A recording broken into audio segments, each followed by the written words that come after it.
I am in Toronto in one of the Polish restaurants there. Its name is Polonez with one of my Canadian friends that I'm going to introduce you in a second. As you can see, we've had a great dinner, schnitzel, potatoes, and set of salads with fried eggs and mushrooms. It tasted deliciously.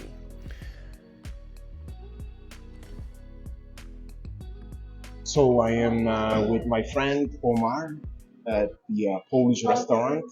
We've had excellent food. We've known each other for how long? Probably 17, 18 years. I remember when I went to Waterdown branch, right? What year was that? 2004. Yeah, so that would be 17. 17 years, you're 17 right. years, Yeah. And how long were you at the bank at that point? At that time? Yeah. Since 1998, right? So Okay. so it's like five years, 6 So I years. joined 99. Yeah, so it's almost the same tenure, right? Yeah. Excellent. Except yeah. I left Yeah. for 3 years. And then what's interesting, we meet each other every year since I moved to Montreal, at least one time a year, right? That's right. Yeah, usually Chris drives down once a year to change his snow tires, which gives him an excuse, I I guess, use the excuse to come to visit his my friends buddy and Omar. his friends. Yeah, so we're glad he does that. I'm glad he is a good mechanic, and he's able to accommodate him every year. Excellent. Yeah, that's right. Yeah. Well, we had a great dinner. It was, So we always enjoy coming to. Yeah, we usually Polonez, come here, and right? That's the first meal. This is the first meal. Oh yeah. Because breakfast is elsewhere, right? At Yeah. Perkins. The Firkin, near my place in Humber That's Bay right. in Toronto. That's right. I'm going to show you, pokażę wam później pokój, który jest gościnnym pokojem w jego budynku i będziemy kontynuować za jakąś chwilę. Dobrze? I tak wygląda pokój gościnny. Tutaj jest świetny, odnowiony shower i w ogóle łazienka. Pięknie wygląda. Ostatnim razem jak tu byłem, to było tak sobie, ale było ok, a teraz jest super. Także tak to mniej więcej wygląda. Ok. Teraz wchodzimy do pokoju. Tutaj coffee maker. Na rano przygotowana kawka będzie. I łóżeczko, lampeczka. Omar, say hi to everybody, to my Polish viewers, okay? And the TV I can watch later on, okay? Because right now, teraz będziemy mieć dyskusję, pogadamy sobie i wypijemy jakąś lampeczkę wina. So what is the major change now going back? The major change? Since the fall of communism, what would you say? The number one? Number one, everything is newer than here. Yeah, than here. You know, like imagine electronics. Imagine a country goes bankrupt. Yeah. Okay, in 1989, 1990, right? It's almost bankrupt. Everything starts from zero. Okay, the infrastructure, buildings, streets, everything is run down. Yeah. You know, you have to rebuild everything or renovate pretty much 90%. Yeah. Okay. So from that time on, because they had to do it from the scratch, they had to do it new. Everything had to be not just renovated, had to be constructed but new. more non-tangible. What about the intangible, social? Okay, so socially, I think that would have some impact. People are still in the past. Oh, they're still in the past. Yeah, now. The older generation is in the past. So the newer generation, and you can make politics out of it. Yeah. How do you politicians find the newer millennial generation in Poland? Similar to the similar ones? to this one, Yeah. I think. So the globalization, the open, non-communist free market had an impact. Oh yeah, Yeah. big time, and joining the EU, Yeah, right, in absolutely. 2004, because 1990s, the first 10 years were pretty tough over there, right? Yeah. But since the joining NATO and EU, Yeah. everything started to accelerate, Yeah. to improve, right, even more. And the new generation adjusted to it very quickly. However, the older generation stayed behind, Okay. right? You know, like how it is, Yeah. the older generation gets stuck in the Of past course. all the time, everywhere, Everywhere. even here, Well, right? even I noticed, I dealt with many different immigrants in my previous role as an advisor, and you're right. The generation that migrates, even it's not always age dependent. They just kind of romanticize. They're stuck in the past. They look at, even though it's advanced, say in Poland, Europe, socially, economically, every which way, they still have this kind of old notion of how it was, and even though it's advanced and progressed more than they even see it now. Yeah. Yeah, they kind of, when they leave, they have this old kind of notion on how they grew up, and they never kind of, Oh yeah, yeah, even yeah. though the older, like, I don't know about Poland, but most countries are migrating a bit advanced socially, economically, but they haven't kind of, they still have that old school No, mentality. no, but it's not Yeah. only. You're right, and Yeah. it applies to every to all immigrants from everywhere. Yeah, I wouldn't say Because just like Polish. I No, was focused any. on Polish community only, Yeah, right? And all of yeah, a sudden, and that's exactly how it yeah. is. You're When you go to almost Polish store, frozen in to time. Polish Yeah, club or yeah, whatever, they do it the way it was in 1980s, yeah, right? yeah, Like that yeah, was most immigrants came from, like in Mississauga, yeah, most immigrants came from Poland around that time yeah, after yeah, 1980, yeah, right? But recently I listened to Russell Peters, yeah, right? yeah, And he was in Mumbai, yeah, right? And talking to his people there, yeah, right? yeah, And talking about immigrants, his parents, and the like, in Brampton, yeah, right? yeah. And everybody gets stuck in the 70s when they left India, Exactly, exactly. but he goes to India, it's completely different. It's 50 years later, and they are still stuck in 1970s with everything. Oh, even in India now. Even like as you mentioned, right? Like Yeah, you speak to immigrants, and they yeah, yeah, think yeah, yeah, they behave the way they behave over there, and they remember everything yeah, yeah. relates to those times when they left, right? It's definitely, yeah. It's never the same. I know from my father when he goes back to his home country Oh, of Lebanon. by the way, Omar, your father is from Lebanon, Lebanon, right? yes. Okay, but you were born here. I was born here. Okay, So I see. he has, there's always this longing for going back to his home country. Yes, And everybody does, yeah, right? I and think. even after 40, 50 years, he spent most of his life in Canada. He still has this dream or notion he could go retire or, grow old and But in his home country, but he usually lasts only a few weeks and realizes that he's more Canadian than, say, Lebanese, even though he wishes or wants to be. so it's a kind of It's a schizophrenia kind yeah, of it's a thing. contradiction. I mean, it's We are just we are all like as immigrants, we have a schizophrenic kind of yeah, approach to life, right? Like because he feels, I think, and a lot of immigrant clients I've dealt with over the years, they've said the same thing. They try to maybe spend some time, a long period back in their home country, but it's right. not the country they left. And their networks, social networks, family are no longer there. So there's not as much holding them there. So they're kind of caught between migrating here and where they came from. Yeah, because if they decided to go back there, Yeah. right?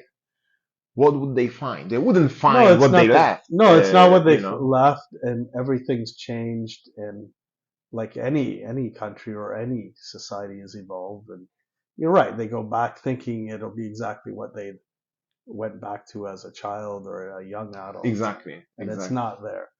So, I mean, I've spoken in length to many besides my father, and that it's always kind of the plight of the new immigrant is, they come here, make a better life, but always want this notion of going back to their old country, which isn't in the same, it's not the country they left, essentially.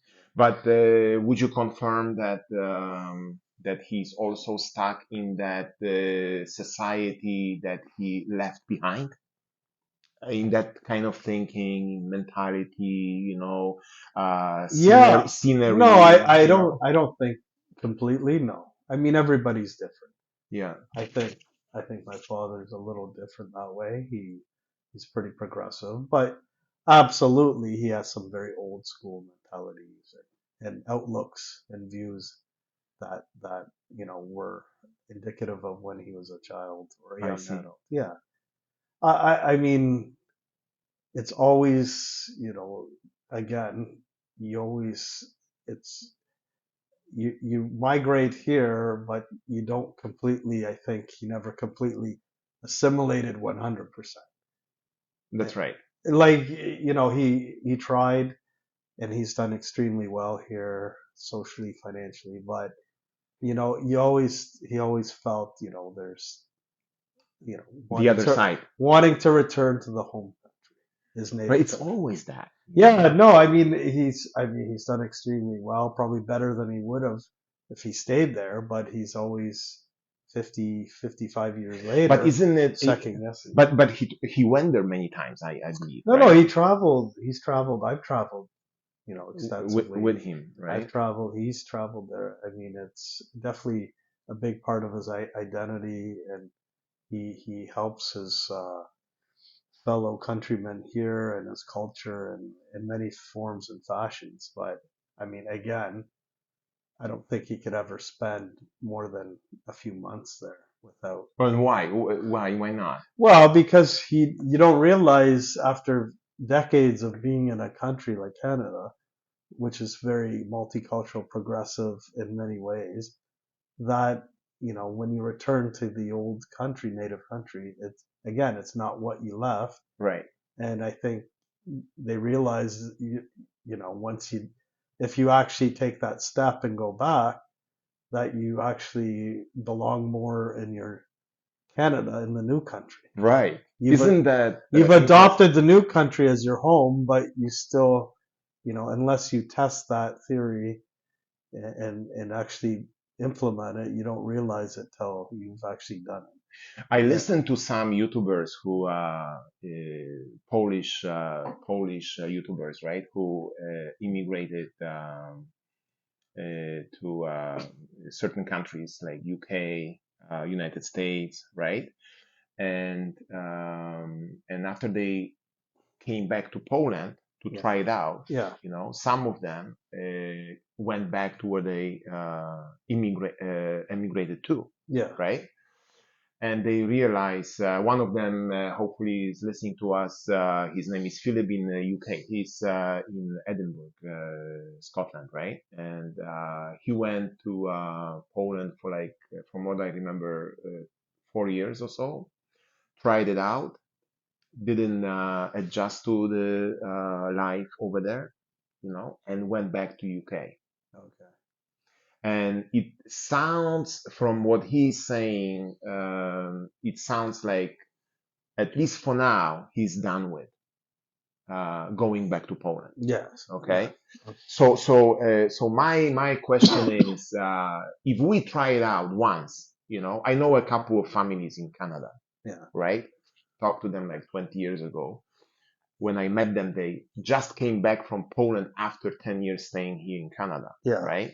And one lady, both of them actually, both of those families told me that after 1 year they realized they had to come back. Mhm. They had to come back, right? They I notice think that that happens. they could not adjust there anymore. Yeah, I think that happens. And but the question In is, it, yeah, once you realize this, right? yeah. Why people still long their countries? Why do they think I about it? Is it like a I think fixed it. nostalgia No, or I think it's many things. You can't just contribute. It's not one variable. It's multiple variables contributing. I think your formative years, wherever you spent your formative years, if it was in your native country, like you in Poland, my dad in Lebanon, it really, that's when you develop many things, brain, emotional, right? And those are really powerful years right? that, That's true. no matter where you are, whether it's Canada, foreign country, native country, it's just you develop so much so fast that you never completely let go of those years. And I think those are a big part of it. I mean, where you ever you spent your formative years is a very important part of where you kind of sense of belonging, or That's true. where you grow in many different ways. And how I about mean, I notice it from immigrants coming when they come migrate to Canada, say at a young age of 9, 10, 11, 12, right? As opposed to being a young adult. Like those 10 years, those formative years have a huge impact. exactly? A huge impact. Because when I look at Julia, she Yeah. came here when she Yeah. was 7, right? Exactly. She completely adjusted here. Yeah. Yeah. But when she was, because I kept asking her Yeah. every so often, 1 year, every year maybe, right? I was asking how do you feel Yeah. going back to Poland Yeah. or staying here? Yeah. Up until probably 3-4 years ago. Last time I asked Yeah. her was like 3-4 years ago, Yeah. right? We were already in this new place in Laval. She was at that time she said 50-50, right? But now I don't even ask. I Yeah. know already that she's more Canadian Yeah. than she's Polish in terms of No, and it's what? It's mentality, funny. how you Absolutely. perceive things, Absolutely. right? And it's funny you say that because I met your daughter at that point. You're Yes. right, and I haven't really seen her throughout the years, but you're right. It's No, but you're talking about Paulina. no, but Julia, you met yeah, Julia? yeah. When you first came to Waterdown, or when you left to Montreal, we met and went to Oh yes, that yes, Lebanese yes, restaurant. I yes, think, yes. Oh, yeah, but she was a baby yeah. No, almost. I'm just saying, but you're right. Like, I mean, it would be shocking to see her now because I haven't seen Right. her, and because she's now Canadian. Because when I met her, she could barely speak English. But it's amazing That's those right. years, That's right? right. It starts, I mean, that's common sense. Early child That's development right. is But I different was than going to ask you because a lot of in some cases I notice in Polish community, not very infrequent, yeah, okay, yeah, that the children of immigrants, right, develop that desire to go back to their parents' roots. And they go back to either Poland or to other countries, yeah, Spain, France, or yeah, whatever, right? To try their luck over there yeah, and, yeah. and try to see how the life looks like over there in their parents' Well, look, I mean, home countries. I know. I mean, it's How about you? Did you have that kind of yeah. feeling? I think you always, depending on your parents, right? I mean, I came from a mixed background, so we were very much part of the Lebanese culture in many different ways. So, and we did visit it quite often, and we did actually live there while I was 6 or 7 years old for a year, and we've gone many times. So Hmm. there's always been a connection, but there's always, I mean, if it wasn't so politically unstable and whatnot, yeah, maybe there would have been more of that uh, yearning to go back. But I mean, I always did like going back, and you always did feel like it was somewhat your country, even though it was your parents' country. there's that's somewhat of a cultural sense of belonging, sure. I see. And I know personally people that, were born here like me, parents that ended up going back to their parents' country, Right. which is funny So you've because heard no, it's of those happened. cases in your Yeah, community, yeah, it's right? happened, and the parents migrated here, and there's, they struggled to make it and build a life here, only to have their adult children migrate back to where they came from. And I mean, I could tell you many examples, and it's, So it is a strange kind of phenomenon, but it does happen. Absolutely. Like they feel like, so the parents like kind of feel betrayed, maybe, no, I don't know. right? I think what I think happens, and I get it. I mean, you want your cultural to be learned through your kids and carried on, right? So you want that kind of continuity of your culture and ethnicity. I get that. But what happens maybe if the parents it's too much and ingrained in them too much, at some point they feel, even the kids, even though they're born and raised, feel more of a connection to their parents' country than to their own. Right. So the parents' fault then. It can be, yeah. Right. And I They mean, want to keep the culture, they want to yeah. keep the language, So they want to keep everything that they so brought in with them. I mean, it's always a balancing act when people migrate to Canada. It's a multicultural. It's not the U.S. as much melting, but it's multi. We want to respect other cultures and maintain your culture through your kids.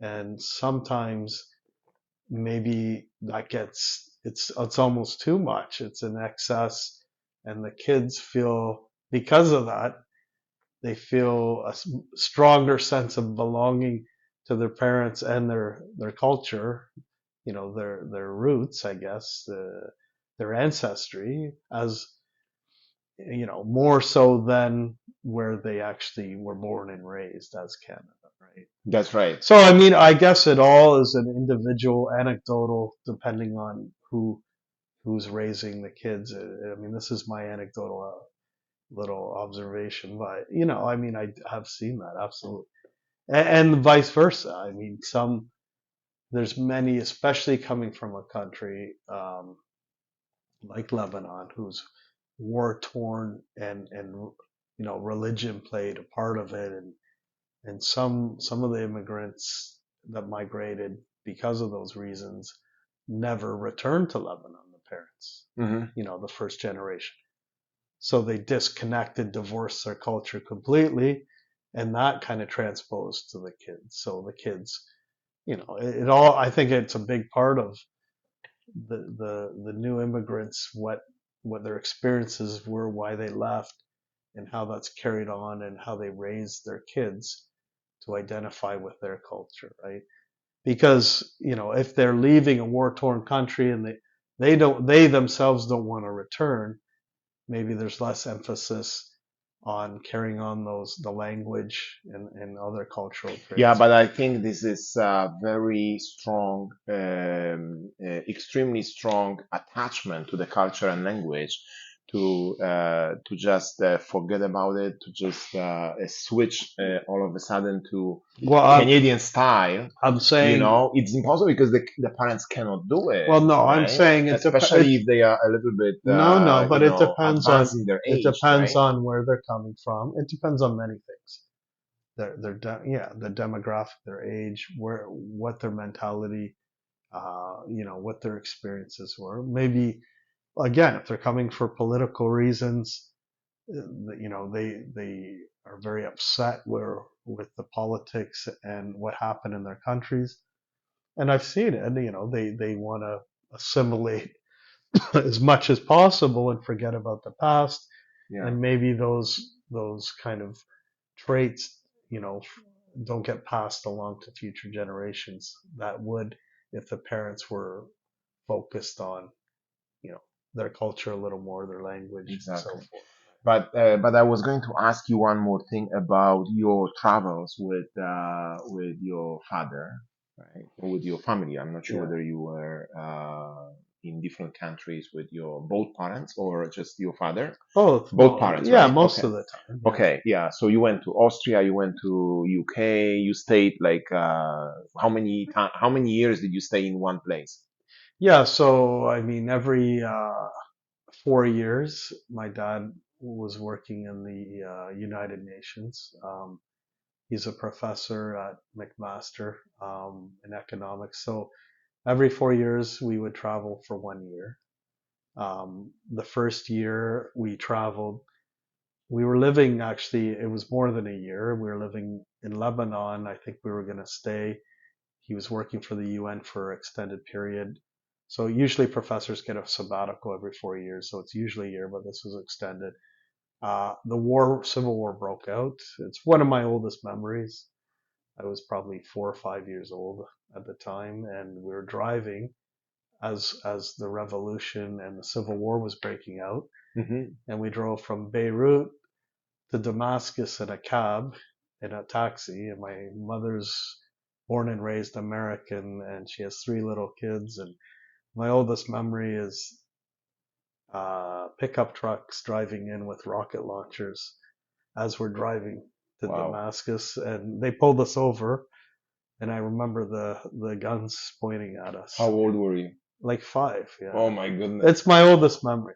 So we were driving, actually we drove through Damascus to Baghdad. We ended up my dad was working, he found a position in the UN in Baghdad. Okay, so he was under some kind of protection, right? Like there was some signs on the car that No, says we were in UN. a taxi. So they were, I mean, this was literally when everything, when, see, there's many books written, and the Civil War in Lebanon was like a black swan event. It came out of nowhere. I mean, Lebanon prior to that was, the epicenter of the Middle East. It was the big, Paris of the Middle East. Yeah. Everyone was living a very, good life economically, socially, and there was always these political, religious undertones that just broke out, but caught everyone by surprise. We were leaving as it was basically breaking out to escape, and Right. yeah, I mean, it was an 18-hour taxi. But your father, because you were born here, so your father was stationed there for a while. We right? were in Beirut, right? and yeah, he was stationed there, and when that happened, I think he, had contacts in Baghdad and Iraq, and we were driving in the middle of the night. Oh gosh. Yeah, I mean, it happened very quickly. Well, I hope there there was no problem to pass those checkpoints, right? Like when it wasn't much of a problem. I mean, we were 3 young kids, and my, parents were. I mean, so I don't think we raised any kind of red flags at any checkpoint. I mean, but I remember we were the ones leaving, probably one of the first. People aren't as fortunate to afford a taxi, I guess. We're probably pretty fortunate to be able to leave. And I just remember, yeah, militia groups That's crazy. driving in with My goodness. heavy artillery I mean, the war was literally just breaking out. So you experienced some. You Yeah. know how it looks like. You know how it feels, right? Yeah. I mean, we know that, and then, I mean, I'm going through my experiences in Baghdad were I was of a very young child, but it was before Saddam was in power, right? But he was kind I of in see. the military, and but there were still town hangings. I mean, every few weeks, it was a very repressive regime, Crazy. but very different. I mean, it was during the oil boom. There's a huge American presence. It was quite I mean, I look at old videos. We would take 8mm videos, and it was a very kind of lush green rivers, the Tigris and Euphrates. So it was quite, not what people would imagine a country that is now war torn, obviously over years of war and civil unrest. But it was a pretty prosperous, growing country at the time, and with a lot of history and a lot of Western, expats and diplomats. So Yeah. very different than what you'd see, obviously, in the last 20, 30 years Right. of Right. what you think of Iraq. became more I complicated. mean, Iraq is heavily, growing during the oil boom and heavily connected to the West, right? At that point. So, yeah, I mean, I have memories, but I was still very young and we had a lot of videos we looked at, but yeah. So after Beirut, did you used to come back to Canada and then move to another country, or you went Yeah, straight so from Beirut we to always had our house in Burlington. okay, Yeah, so we'd come back. and then move to another country, right? So Yes, so how did you manage at school? You know, like yeah, it you was are tough. there for 1 year, okay, mixed with kids from one culture, then you come back here for a few months, Yeah. right, or whatever. I don't know whether it was longer than a So year. no, You it go was to basically study with Canadians, and then you go back to Austria, right? yeah, And you mix with Austrians. Austrians Yeah, but it was learning German, no. or So it was. I mean, at the time, it was basically Lebanon and Iraq. I don't know how long it was, the duration, but it was probably a year and a half. And then 3, 4 years went by. So we were in England, and then I think it carried over.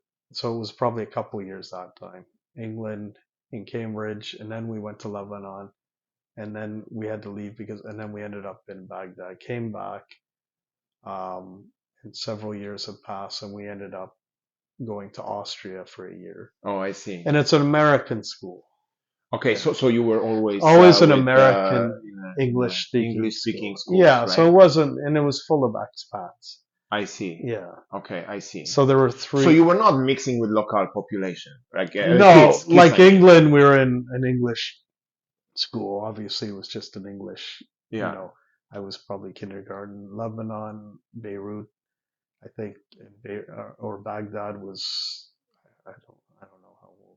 Actually, that would have been Baghdad first, and then a few years later, England. Sorry, I got that back. So Baghdad, I wasn't in school. England, I was. Okay, I see. It was a couple years between the two. So we ended up Beirut, Baghdad, then to Cambridge, So then to Austria. so 4 years when did later. you stop going out to those different countries? When was the Oh, last time you went to I was in Austria. I came back. as an I expatriate? was 12. That was Austria, Yeah, right? and then I Okay. stayed for the duration in Burlington. Okay, I Yeah. see. So now And that it, okay, so being 12, 13, you know, like it leaves vivid memories, right? yeah, Of these of those years, right? So the last question on that, right? I have for you. Have you ever thought of moving to one of those countries that you stayed at? yeah. I mean, it's funny. You're right. Like, I think those are the years. Like, out of all the countries, I remember obviously Austria the most because I was 11, 12 years old, right? Right, right. So, and that's the beginning, of a lot of development in your formative years. So, when we originally came back to Canada for a few years, we always came back to Burlington. And then we were leaving to Austria. I was fighting tooth and nail. I didn't want to go. And, I had my friends here. No, and I was saying I would love to stay And you with my stayed 2 friends. years, right, in Austria? No, 1 year. 1 year, Yeah. okay, 1 year. So I didn't want to leave, and my parents were obviously I had to, but Or you get it's a very accustomed. You get to make friends and everything. Right? Burlington. It's always where we came back. It's still basically our home base, and I developed some pretty good friendships, and yeah, I remember pleading with my parents, I don't want to leave, and I'll stay with my friends, and for a year let them go, and obviously that wouldn't happen. So when I did arrive, you know, it, it didn't take long. There were many friends I met. They're all from different parts, Canada, US, different European countries, even Austrian native, but there's there because it was English speaking. It was an American school. And by the end, I didn't want to come back. Yeah. I loved Vienna. I loved Austria. I really, developed a liking for it and friendships. It was nice big city compared to where I was coming from in Canada, Yeah, and they treated you more like an adult in the European culture. There's more freedoms, individual. It seemed that way as a kid, that's and right. that's why I got to do a lot more and experience a lot more at a young age than I ever would in a suburban Canadian environment. Exactly. So there was a lot of aspects that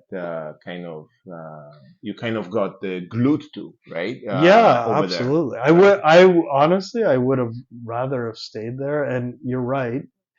For years and even to this day, there's some type. I really almost want to go back there. Sprechst du Deutsch? Yeah, klein.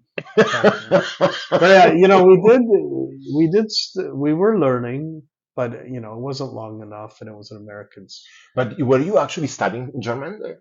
Or No, it was English, American school, only but we had German courses. okay, I see. But even at that age, because you're still, your development of language skills usually, ends at around 12, 13.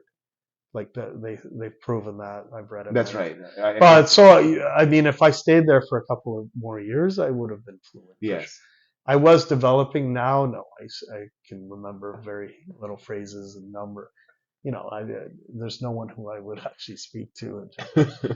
So you do forget it. But when I was there, I definitely could have simple conversation I see. at the stores, restaurants, and directions, Right. and that came from mainly just a few courses that they forced you to take in the English American school, but also speaking outside and being surrounded. I mean, it wasn't in those days. It was the early '80s.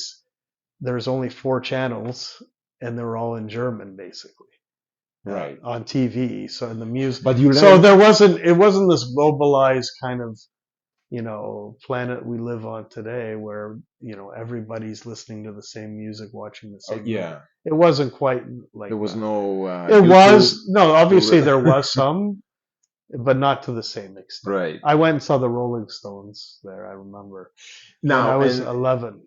oh yeah, It was like my first concert, and in Vienna. it was amazing because you're right. It's this English band, the Jay Giles band, and everybody. It was such a big event, For sure. and the Austrians loved.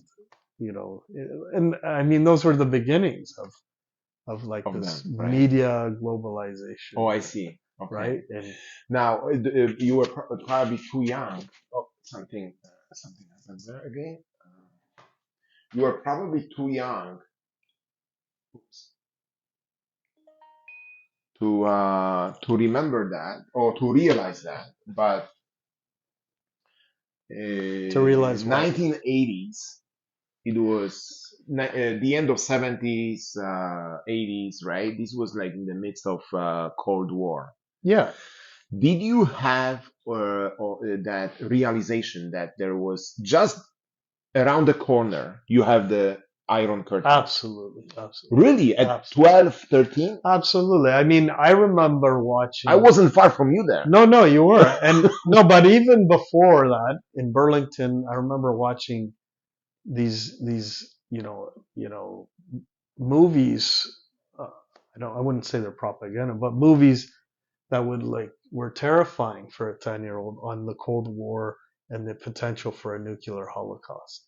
Oh, really? And I remember our teacher. I mean, I don't think they would have done that now. The school boards at this point, it probably wasn't. I mean, I remember my friends and I we were well aware of the Cold War and potential catastrophic results that could arise from it, right? So before I even went, So but they were when I actually went to teaching that. They were they were actually teaching it. It was always giving the background and depicting communism as evil and Russians and the USSR, Soviet as this evil empire, and that they wanted to attack us and this is what we needed to do to protect ourselves in the worst case. I see. Absolutely, and I always remember those videos and which it was shocking they would play that. But so that was the background when I moved to Vienna.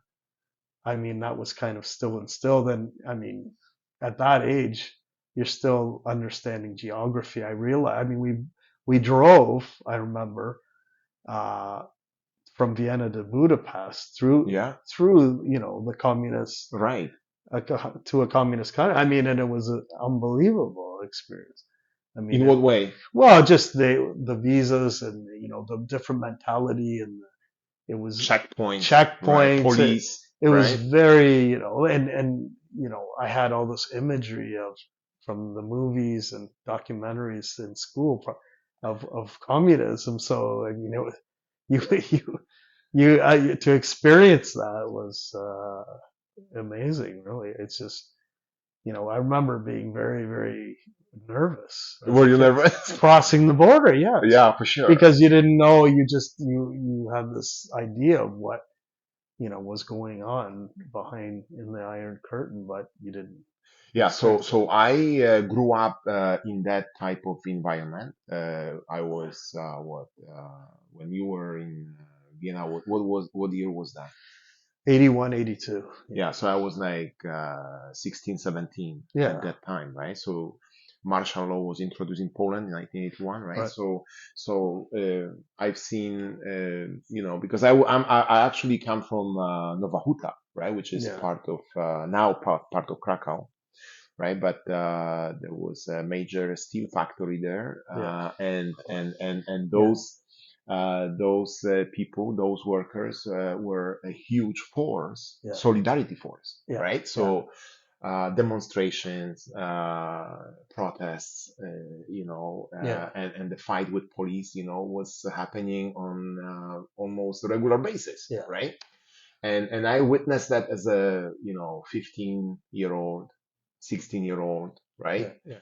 And observing that plus observing the economic decline Yeah. and the colorful stories Yeah. of the West, you know. Yeah. So you were, So I was like, yeah. I live like 500 kilometers from the border, right? Like Yeah. maybe a little bit more, right? Because we had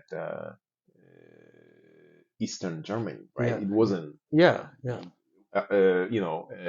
the West Germany, right? It was the Eastern, so we were a little bit further, but you were relatively close, right? And you had people. The borders were uh, pretty tight, Yeah. right? Yeah. And controlled, Yeah. but people were still traveling, Yeah. whether it was a trip or a business type of, Yeah.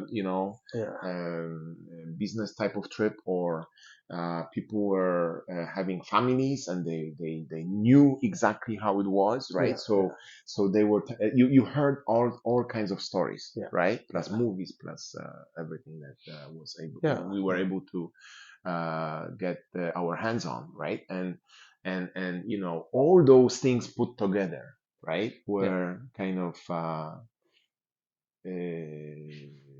forming your mentality, maybe not mentality, forming your ideas, were giving you the ideas what to do next with your life. Are you going to stay with that in that kind of system, Yeah. right? That Yeah. is deteriorating in front of your eyes, Yeah. or you just pack your suitcase and leave. Yeah. You know what I mean? If you can, right? It wasn't easy to leave, right, at that time. So that's how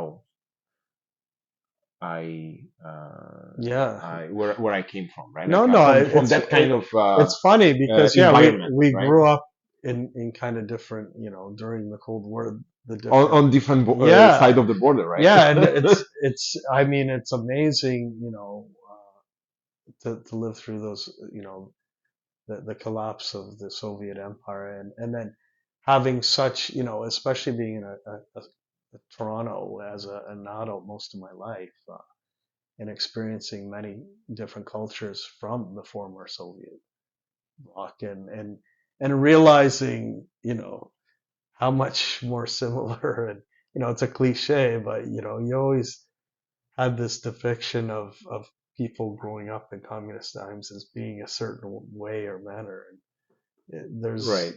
you know, there is a lot more commonality between most people, you know, because of character and whatnot.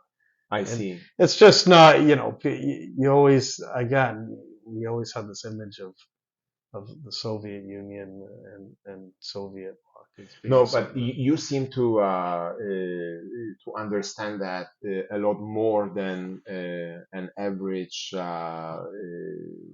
person here who never left Canada, That's true. I mean, right? Like you have more appreciation to it, right? And yeah, you can connect with people because you were kind of taught that kind of topic, right? yeah, In Austria, right? yeah, You traveled to Hungary, right? yeah, At that time, so you saw it, right? You saw it from the distance, probably, yeah, right? Like yeah, you just observed the scenery, right? yeah, That's all that yeah. I mean, we happened, experienced right? In your in yeah, your situation, right? yeah, yeah. I mean, you're right. I mean, it's just, I think at a young age, yeah, I did experience that, and many, you know, in those countries, I grew up in many different countries with experiencing, friendships with people from many different backgrounds, Right. right? I mean, yeah, I mean, Toronto, we live it every day, but it wasn't always like this, obviously. The Right. last 30 That's years. a very interesting childhood. When I think of that, when I think about the stories you told me about this, right? I kind of think, oh my God, I envy this guy. Yeah, Like I wish I had a childhood like that. yeah, Like to go from this country to that country and meet and experience new cultures, new people, new experiences, right? yeah. How do you remember? Like, are you fond of those memories? Yeah, I mean, I definitely have some good memories and good friends. I think it's too bad because if we had, the access to some of the social media like Instagram, WhatsApp, and Facebook, that I would have maintained those Yeah, relationships, because even in a short period of time, especially again Austria, but I mean there are a few very young childhood friends I still remember in England and right. and Baghdad. Like my brother and sister were older, so but Austria, no, I mean there were multiple, friends that within a year I developed, and Which I can wish, I wish, yeah, I wish I still connected or stayed in contact. Which country do you remember most in a positive terms? Like which one struck you Austria, the most? Austria. I mean, I was older, so in England, Yeah, in Baghdad and Lebanon, I was still relatively quite young, but I mean, I still traveled back there in my teens and 20s, 30s, mainly to, you know, Lebanon and Greece and so whatnot. you But enjoyed Austria the so there are most. many times we went back there, but Austria staying there for extended period, just because mainly my age. But I mean, Austria too is one of the nicest countries in the world, right? I think, yeah. I mean, yeah. I'd always, if I think in a positive light, yeah, You have to go for a trip, yeah, man. I will, I will. No, and I've flown through it and switched planes, but I've never stayed, so I went we're to just mentioning that. I definitely will. about no, 5 years ago, or six even. I took Paulina, my daughter, to Poland, Yeah, right? We went together and we took a trip to Germany, West German. yeah, Well, now it's Germany, but at that time, West Germany. And I showed her where we lived yeah, before she was born, where she spent the first year of her life, yeah, and the hospital where she was born. So yeah, we went all to all those places. I showed her, and yeah. also we went to Berlin, Oh, interesting. Yeah.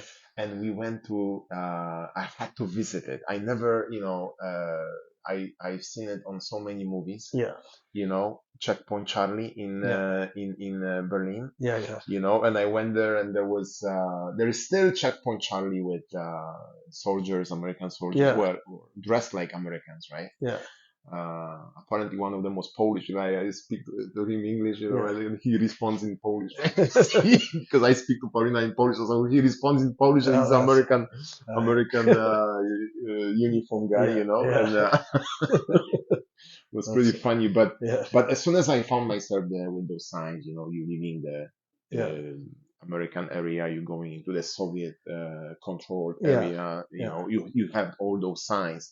It's power to me. It was like with my memories, it's so powerful yeah, till yeah. I'm today, sure. right? Yeah, I know you had some incredible experiences leaving. Yeah. So So yeah, no, I mean, I can't imagine how it was coming over at that time. Yeah. No, I mean, again, I think we talked about it earlier.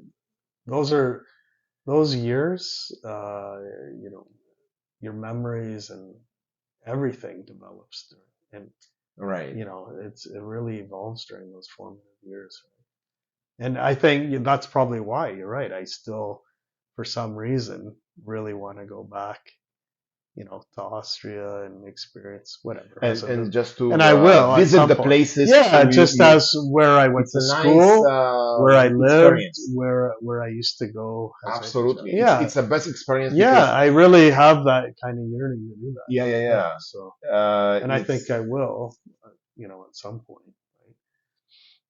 Right? I It's just you know like last time I went with Paulina was great, you know, yeah, and I think I will repeat it with my wife, you know, I will yeah, show yeah, her where I went, you know, and yeah. that's always a nice experience. Yeah, no, we were planning on it before COVID. Actually, I think. Oh yeah, Yeah, I think we'll definitely make a trip there and spend at least a couple of weeks. after COVID. Yeah, we were planning before. Yeah. I mean, I think after, maybe even this summer. They are next closing summer. now, like they Yeah. are forcing everybody to be vaccinated. They have some issues with In Austria. in Austria, Yeah, I right? saw that. Yeah. Next year there will be some Yeah, they've had some restrictions or Yeah. forcing people to take vaccine. I don't know. I saw a lot that, of yeah. a lot of news on that. Yeah. I heard. Right? Yeah, recently. Yeah. So now you don't want to go now, right? Like, No, no, it's I too don't soon. want to go many places right now. So we'll see. We waited out.